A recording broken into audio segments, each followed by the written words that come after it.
السلام عليكم ورحمة الله وبركاته. عندي حلم اوصل لمليون متابع بيكم ان شاء الله. قبل ما نبدأ ما تنساش تعمل سبسكرايب وتدوس لايك وتفعل زر الجرس عشان يصلك كل جديد. وسام ابو علي الفترة اللي فاتت معظم الناس كانت بتتكلم عن ان وسام ابو علي هيرحل عن النادي الاهلي، بس احب اقول لك ان وسام مش هيرحل عن النادي الاهلي وانه مكمل في النادي الاهلي، وخاصة اني شايف ان وسام ما ينفعش يرحل لاي سبب من الاسباب عن النادي الاهلي الفترة دي. هقول لك عشان مفيش مهاجم غيره في النادي الاهلي قادر يعمل معاك ارقام كويسة في خلال الفترة دي غيره، لان الواحد من ايام عماد متعب بصراحة ما شافش مهاجم فيرود بمعنى الكلمة زي وسام ابو علي، وصعب انك تقدر تعوض لاعب زي وسام في خلال الفترة دي.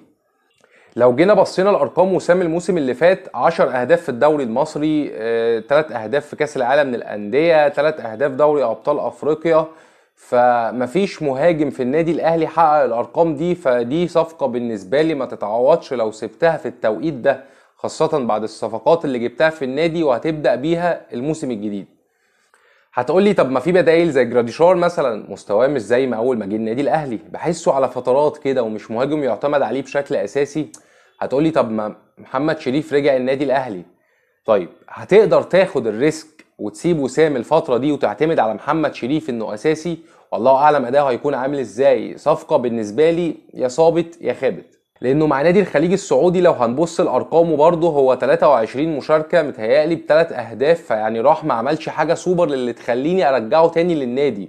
هو مش انتقاد، انا لاعب مستواه عالي جدا ومهاجم انا بحبه شخصيا، لكن بنتكلم كارقام الفترة دي ومين يستحق يكون المهاجم الاول. لكن هنقارنه مثلا بجراديشار؟ لا طبعا محمد شريف بالنسبه لي اهم. وخاصة لو جينا بصينا كده على ارقامه مع النادي الاهلي بنتكلم في 59 هدف في 151 مباراة، فخد عندك بقى هداف الدوري المصري، هداف دوري ابطال افريقيا، واخد برونزية كاس عالم للاندية مع الاهلي. فعلى الورق ارقامه كويسة مع النادي قبل رحيله. طب هل مستواه قل ولا لا؟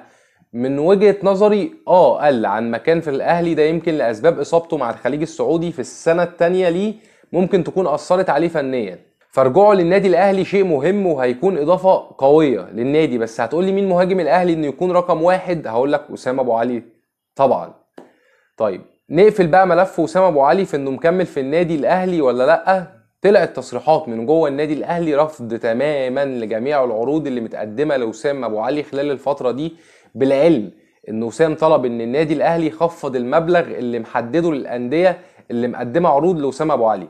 من ضمن العروض دي كان نادي الريان القطري اللي وصل العرض ل7 أو 8 مليون دولار، والنادي الاهلي رفض تماما. هو بالنسبه لي مش رفض، هو عسف العروض اللي متقدمه لانها توصل لشرط انه يكون 10 مليون دولار. وده طبعا لان النادي ما يقدرش يستغنى عن اللاعب في خلال الفتره دي، خاصة ان انت داخل على بداية موسم جديد. بس احب اقولك ان لو وسام اتباع ب10 مليون دولار، ده تمن صفقة بن شرقي وزيزو وبن رمضان. لو حسبتها كده هتلاقي ان الرقم ده كل الصفقات دي بمرتباتهم كمان. وبس كده، دي كانت نهاية حلقتنا، ومستنيك تقولي في الكومنتات توافق على رحيل وسام ابو علي ولا لأ، واشوفكم في فيديو جديد.